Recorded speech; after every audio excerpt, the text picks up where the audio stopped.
가 쌓인다고 하네요. 요즘 뭐 이제 여러 가지 이제 노동자들 얘기도 많고 파업이나 이런 얘기들도 굉장히 많잖아요. 노조 파업도 시작해가지고 여러 가지 일들이 많은데 그 대기업은 뭐 잘 나가니까 월급 많이 받겠지만 중소기업들은 지금 굉장히 힘들어한다고 하더라고요. 그래서 중소기업들 이제 문 닫은 중소기업들 중고 기계 팔아야 될 거 아니에요. 그쵸? 이 기계도 안 팔릴 정도로 굉장히 힘들다고 합니다. 중소기업들이 요즘에 큰 타격을 입고 있고 영세한 업체들이 모인 산업단지에 공장 임대부터 팔리지 않는 중고 기계 매물까지 장난 아니죠. 얼마 전까지만 해도 그 자영업 하시는 분들 뭐 임대 안 나와가지고 진짜 길거리에 그 다 폐업 간판 엄청 붙어 있었잖아. 그죠. 근데 아무도 이제 중소기업에 대해서는 말을 안 했는데 중소기업들도 지금 엄청 힘들다고 하네요. 그래서 우리가 이제 노동자 입장도 중요하지만 그 중소기업들이 많이 있어야 그나마 또 많은 사람들이 일을 할 수 있지 않을까라는 생각도 들어요. 뭐 대기업만 일자리가 있는 건 아니잖아. 중소기업이 무너져도 그 서민들의 경제가 흔들리는 건 마찬가지 아닐까. 꼭 대기업만 비교할 건 아니지 않을까라는 생각을 한번 갖고 왔습니다. 맞아요. 중소기업이 중요한 이유는 대한민국 사람 중에 90%, 회사원 중 90%가 중소기업 다니거든요. 대다수가 중소기 때문에 중소기업 신경 많이 써야 됩니다. 자, 그래서 경기가 얼마나 안 좋냐. 수출 중소기업들 내년에 리스크가 원자재 가격 상승이라고 하는데 그 원자재 가격 상승 때문에도 엄청나게 많이 피해를 볼고 환율 등 요즘에 경기가 생각보다 안 좋습니다.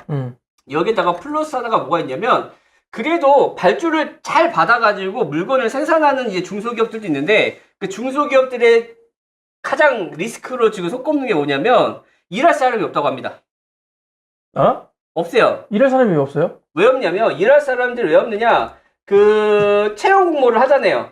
채용 주 52시간밖에 이제 못 시킨단 말이야. 네. 채용 공모를 하면 월급이 적어가지고 합격해도 안 옵니다. 야 중소기업 그냥 막 들어갈 수 있잖아. 그렇지. 근데 주 52시간이야. 생산직이야. 일을 얼마 못해. 월급이 적을 수밖에 없지. 안 가. 아, 그럴 바엔 알바하는 게 낫다. 아, 그쵸. 그럴 바에 이제 알바하는 게 낫다라는 생각 때문에 그 합격한 사람들도 중소기업에 사람들이 많이 안 가가지고 이제 맞아요. 박하춘님 말처럼 원료가 있는데 사람이 없어서 생산을 못한다. 일을 많이 못하니까 월급을 많이 줄 수가 없고 그러다 보니까 이제 합격을 해도 안 온다라는 게 중소기업 측의 입장입니다. 네네. 그래서 면접에서 가장 많은 질문이 잔업이 많냐라는 거다. 52시간대로 가면서 가면서 월급이 적다고 이제 하면서 이제 출근을 안 한다고 합니다.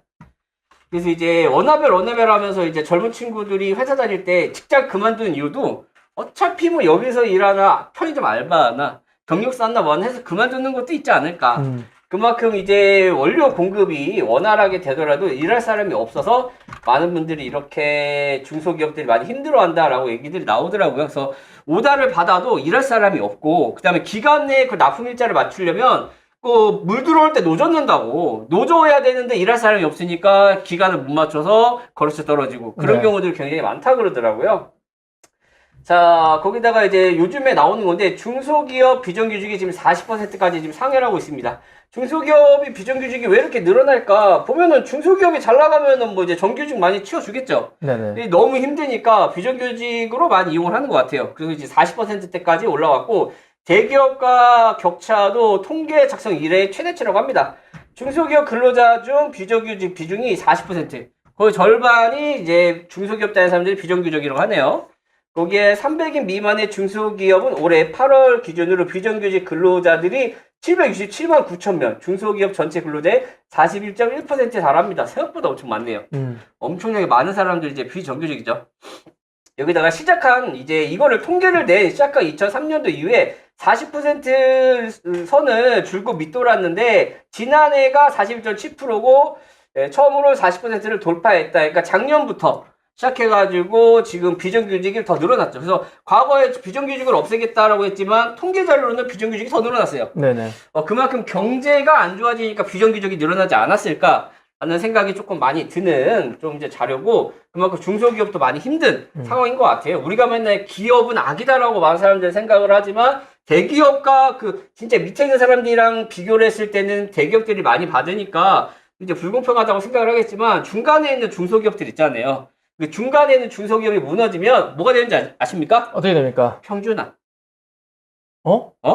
진정한 평등이 거기서 와요? 거기서 오지. 모두가 백수면 평등이요? 그치. 모두가 투수면 평등인가? 맞지? 그렇네. 이게 아무리 이게 그 서민과의 그 격차를 줄인다고 하더라도 위에 있는 사람이 내려오는 건 힘들어요. 그러면 결국 여기 있는 사람과 여기 있는 사람에 대한 계율인데 이렇게 되면 여기 있는 사람들은 내려오기 쉽죠. 그럼 어떻게 돼요?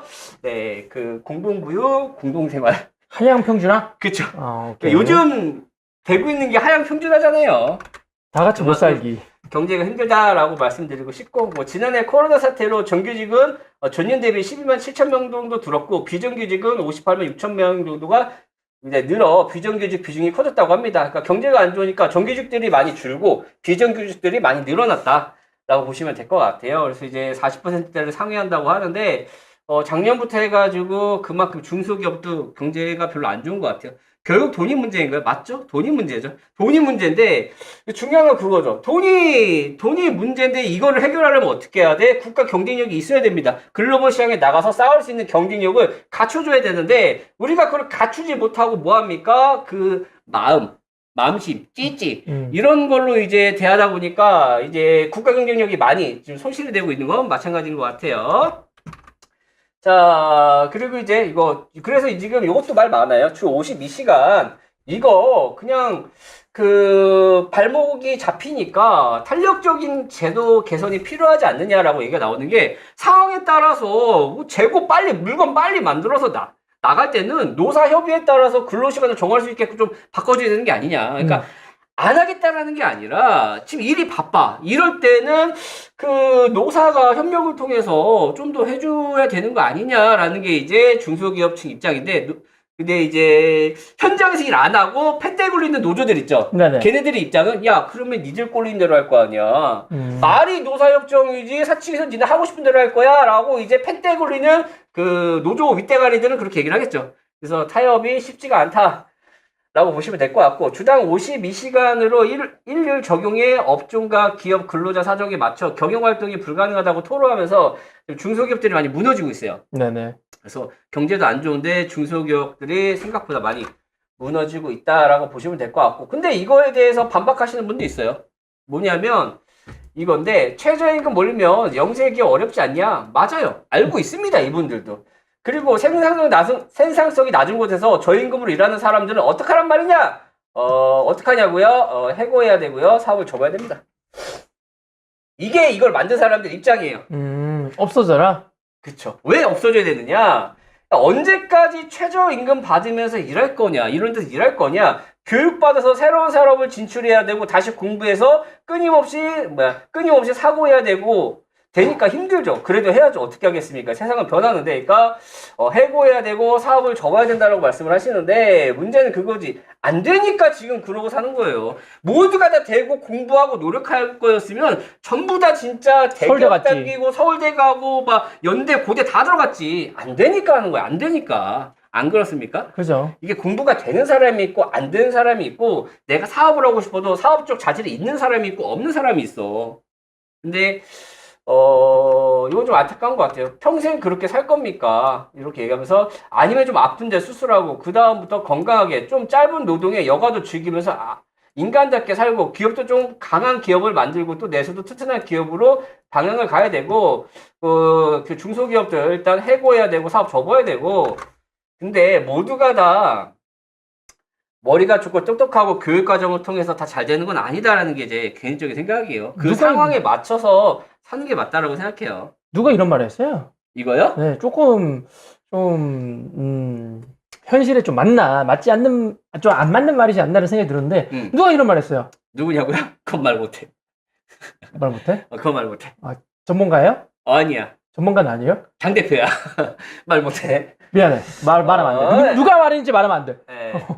당대표구나. 자, 그래서 이제 중소기업들도 생각보다 경제가 많이 힘들다라고 보시면 될 것 같아요. 그래서 이제 우리가 전반적으로 경쟁력이 많이 사라지는 것 같아요, 우리나라가. 우리나라 많이 힘들어하는 상황이고, 요즘에 소비 심리도 많이 줄었다라고 보시면 될 것 같아요. 자, 그리고 다들 아시겠지만 그 화물연대 최근 근황입니다. 일하는 개새끼들 객사할 것. 형, 저 XX 돼 있는데 어떻게 읽으셨지? XXX인데 어떻게 읽었어요? 그 뭐 일하는 멋쟁이들 객사할 것이라고 적진 않았을 거 아니야. 아, 그건 맞지. 그건 맞지. 이라는 멋쟁이들 객사할 것이라고 적진 않았을 거 아니야. 아, 맞아, 맞아. 그럼 뭐겠어? 땡땡땡 뭐겠어? 개땡땡이겠지. 그렇네. 그래서 그 화물연대에서 그 이라는 그 객사할 것이다라고 이거에 대해서 좀 화물연대에서 현수막까지 걸어놨는데 화물연대는 조폭 확실하게 정리해서 노사 법치주의 확립할 거다라고 얘기하는데 야 너네 그 탈주해서 지금 배달하는 애들 있지? 네. 그 너네들 객사해라. 야 이거는 좀 그렇지 않나? 네네. 단결 투쟁 적어놨네요. 에 이렇게 조금 싸우고 있고 그다음에 다들 아시겠지만 숙보 서초동 검찰 코인타조 긴급구속 가로 출발. 고맙습니다. 자 민주노총 총파업에 돌입을 했잖아요. 그래서 이제 강대강으로 대치 불가피인데 업무 개시 명령 최대화하면서 민주노총까지도 이제 전반적으로 다 나왔습니다. 자 2만여 명이 넘게 그 전국적으로 시위가 시작이 됐다고 합니다. 그래서 많은 또 이제 피해가 조금 나올 것 같아. 이것 때문에 중소기업들도 더 힘들어지고 있어요. 물건을 받아서 생산을 해야 되는데 물건이 안 들어와. 그렇죠. 그래서 중소기업들도 해가지고 지금 3조 정도의 그 출하가 안 되면서 막대한 금액의 지금 피해를 많이 보고 있다라고 보시면 될 것 같아요. 자, 이런 와중에 그 공정위가 그 화물연대 세 번째 현장 조사 지금 시도를 하러 들어갔습니다. 네. 그러니까 뭐냐면은 간단합니다. 그 너희가 지금 자발적으로 나와서 시위를 하는 거냐, 강제적인 건 없느냐에 따라서 이거를 이제 운송 방해를 하는 게 아니냐라는 걸 조사하기 위해서 들어갔는데 여태까지 세 번째잖아요. 다 빠꾸 먹었어요. 문을 안 열어줘. 오. 지난 월과 마찬가지로 이제 조직을 대표하는 인사 등의 부재 이유로 건물 진입을 저지해 조사를 시작하지 못했다. 결국 안 열어준다는 얘기죠. 그래서 이게 자발적으로 나온 게 맞느냐, 아니면 강압적으로 나온 거냐라고 해서 이제 조사를 하려고 하는데 조사가 제대로 안 되고 있다고 합니다. 이거 보면은 강압적인 것 같기도 하거든요. 그럴 수도 있죠. 네. 뭐가 맞는지 모르겠습니다. 최근 뭐 쇠고술도 찾고 이것저것 찾아지는데 네네. 다 조사가 잘 되면 좋겠습니다.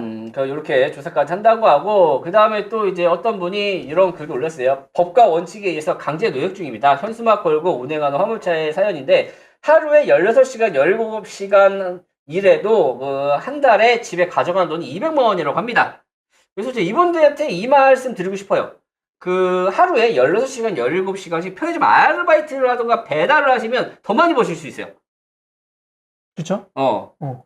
그래서 굳이 고집 안 하셔도 될 것 같습니다. 근데 이게 그 정부에서 통계낸 거랑 그 화물연대 통계낸 거는 보통 400만 원대거든요. 네. 근데 여기는 왜 이분이 200만 원인지 잘 모르겠습니다. 그러니까 통계 자료로 따지면 그 400에서 500 사이예요. 그 차 떼고 포 떼고 다 떼고 생활비 떼고 뭐 떼고 이제 차 렌탈비 다 떼면 200인가? 아니요. 다 뗀 게 400이에요.